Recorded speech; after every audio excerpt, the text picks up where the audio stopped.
Transistores en un microchip vistos a través del microscopio electrónico de barrido. Su misión es procesar impulsos eléctricos a una velocidad increíble. Únicamente con imágenes muy ralentizadas podemos tener una idea de los procesos que se llevan a cabo en estos dispositivos electrónicos. Por minúsculos que sean estos dispositivos, sin ellos, sin los transistores y los chips, sería imposible el alto nivel de las ciencias naturales y la técnica. Sin la ayuda de la microelectrónica, el hombre no habría podido dejar la Tierra para penetrar en el espacio interplanetario. La microelectrónica constituye la tecnología clave de nuestra era. Sus posibilidades de desarrollo no están agotadas, ni mucho menos. La marcha triunfal de esta tecnología comenzó en diciembre de 1947 con el primer transistor. Actualmente el transistor es calificado a menudo como el invento más importante del siglo XX. Fue desarrollado en los famosos laboratorios de la empresa Bell en Murray Hill, en la costa oriental de los Estados Unidos, por 3 investigadores.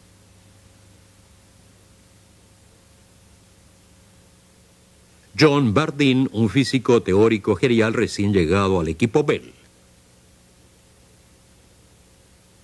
William Shockley, director de un proyecto de investigación de semiconductores. Y Walter Brattain, un físico de gran experiencia, igualmente al servicio de la empresa Bell. El transistor puede utilizarse como interruptor o amplificador de las señales eléctricas. Para los físicos supone un campo de investigación fascinante. El secreto radica en sus materiales, en semiconductores como los elementos germanio y silicio. La principal característica de los mismos consiste en que normalmente no conducen o conducen mal la corriente eléctrica, pero es posible influir sobre su conductibilidad por medios químicos. El físico alemán Carl Ferdinand Braun descubrió en 1874 el efecto rectificador en los semiconductores. Con ello sentó las bases de la microelectrónica. A comienzos del presente siglo, Braun utilizó el efecto rectificador para construir el detector de cristal que durante mucho tiempo fue el único usado en los receptores de telegrafía y de radio, hasta que por fin se pudo construir en serie el tubo eléctrico. La primera descripción de uno de estos tubos, llamado triodo, es del profesor belga Fleming. El tubo electrónico actuaba como rectificador o amplificador, o sea, como el detector de cristal, pero era más eficiente y más seguro.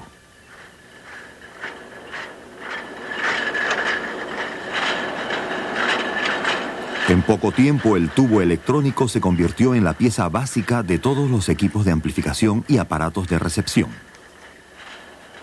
Gracias al tubo electrónico, fue posible lanzar al mercado receptores de radio de mayor rendimiento a precios que muchas personas podían pagar. A mediados de los años 20, comenzó la marcha triunfal de la radiodifusión.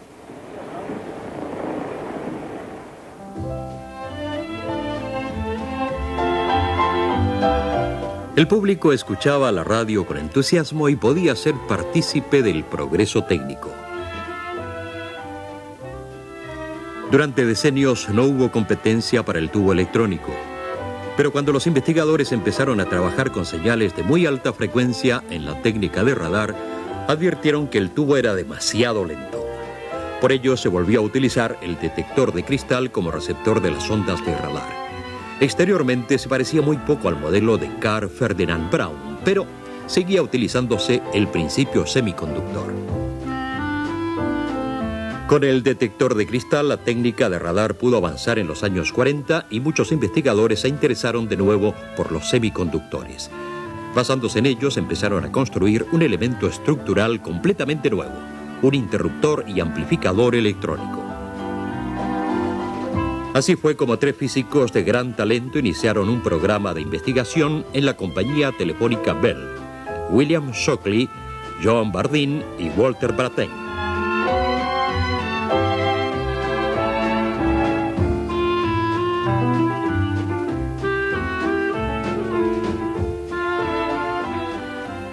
...1947... 2 años llevan buscando los físicos de Bell un dispositivo semiconductor que haga posible la amplificación electrónica.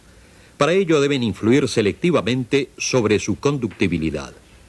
John Bardeen, el físico teórico, piensa que el germanio es apropiado si se le añaden átomos extraños con carga positiva. El experimento es obra de Walter Brattain, el físico práctico. El germanio se suelda a una plaquita de metal y directamente encima, a menos de 1/10 de milímetro de distancia, se ponen 2 contactos de oro a modo de electrodos. Desde uno de los contactos, el emisor, la corriente debe pasar por el germanio hasta el otro contacto, el colector. Bardeen y Brattain esperan que en el flujo de la corriente se produzca un efecto amplificador a causa de la mínima distancia que separa los contactos de oro del germanio. En diciembre de 1947 se prueba el dispositivo de semiconductor con una instalación telefónica del laboratorio.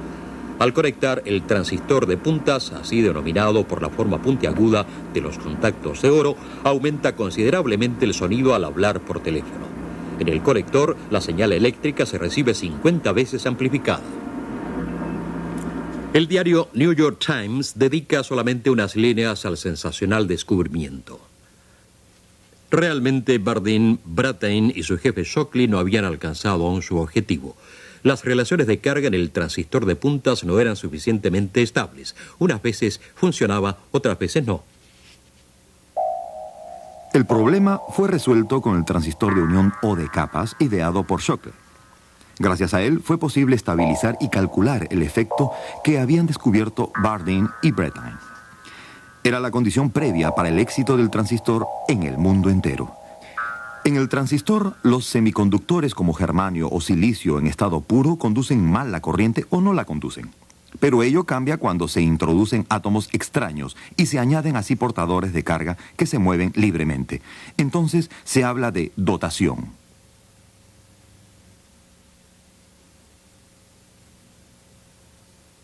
Al unir una capa de semiconductor dotada de portadores de carga negativos con otra capa de dotación positiva, la corriente fluye solamente de N a P. Así es como actúa un diodo. El transistor de capas consta en principio de 2 diodos conectados el uno sobre el otro. Una capa de la dotación negativa actúa de emisor, la otra de colector. La capa de dotación positiva es la base. Si en el emisor se aplica una tensión negativa de aproximadamente 0,7 voltios, entonces fluye una corriente de electrones por el emisor hacia la base. Siendo la base muy fina, una gran parte de los electrones llega al campo fuerte entre el colector y la base y fluye hacia el colector. Si en el circuito del colector se introduce una resistencia, una pequeña variación de la corriente de base produce una variación considerablemente mayor en la resistencia. El transistor es un excelente amplificador de tensión. Este es el esquema de montaje de un circuito integrado. Los transistores y los otros elementos están juntos en una placa conductora. Se trata de una fase intermedia de desarrollo entre el transistor y el microchip, impulsada especialmente por el programa de la NASA para volar a la Luna. Se requerían entonces computadoras de gran rendimiento, de poco peso y de funcionamiento seguro. Todo ello se logró finalmente con los microchips en los años 60.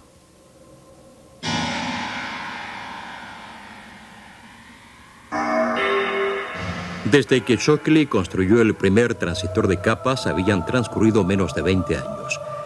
Pero ya al comienzo de la producción en serie se vio lo desventajoso que era hacer soldaduras. La cuota de conexiones defectuosas era muy alta.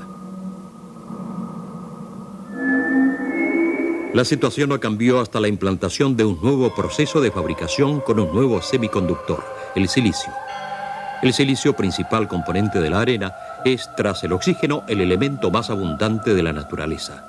Los investigadores elaboraron cristales puros de silicio en forma de barras. De ellas iban a fabricar ahora los transistores. Para ello se cortaron discos finos de silicio a los que se llamó plaquitas o rodajas.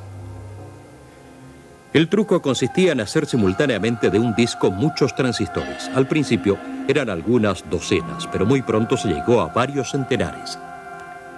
Por primera vez se aplicó la técnica planar, de modo que los transistores se podían fabricar ahora totalmente de la misma barra de silicio. Ya no era necesaria la soldadura.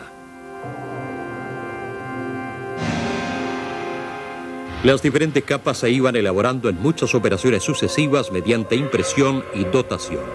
Gracias al nuevo procedimiento de fabricación, se hacían diseños cada vez más complicados.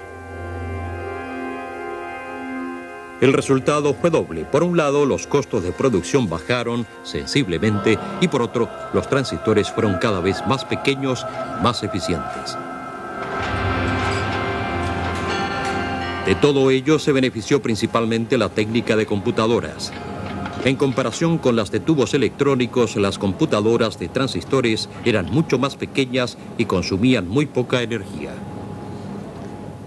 En la vida cotidiana aparecieron nuevos artículos como el aparato de radio transistorizado, al que se dio simplemente el nombre de transistor.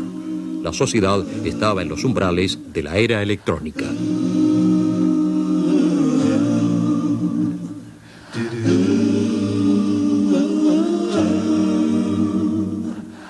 En muy poco tiempo el invento de Bardeen, Brattain y Shockley conquistó el mundo.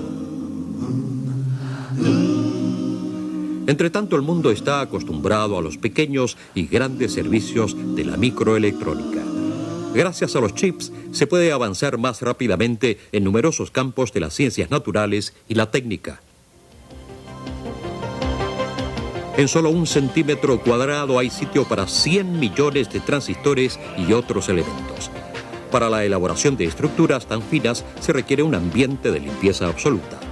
Cualquier impureza, por mínima que sea, echa a perder series enteras. El proceso de fabricación es complicadísimo. Primero, el diseño del chip es proyectado con rayos electrónicos sobre máscaras de vidrio. Silicio puro sigue siendo el elemento utilizado para la fabricación de la mayoría de los chips, y la técnica planar es también la base de la producción moderna. A la pastilla o lasquita de silicio se le aplica una capa de barniz fotosensible para impresionarla a través de las máscaras de vidrio.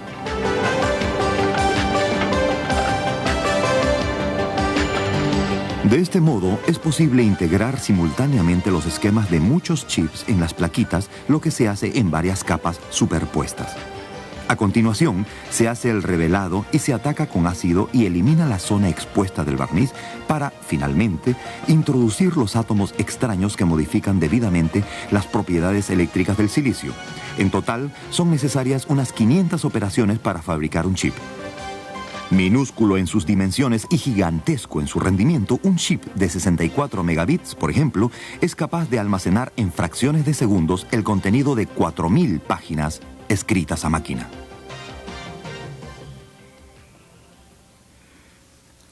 Para la próxima generación de chips tendrá vigencia lo que siempre ha ocurrido en la electrónica, que con cada fase del desarrollo, los nuevos elementos han sido 4 veces más eficientes que sus predecesores, y ello periódicamente a intervalos de 3 años aproximadamente, desde que en diciembre de 1947 fue construido en los laboratorios Bell el primer transistor del mundo, por los físicos William Shockley, John Bardeen y Walter Brattain, galardonados en 1956 con el Premio Nobel.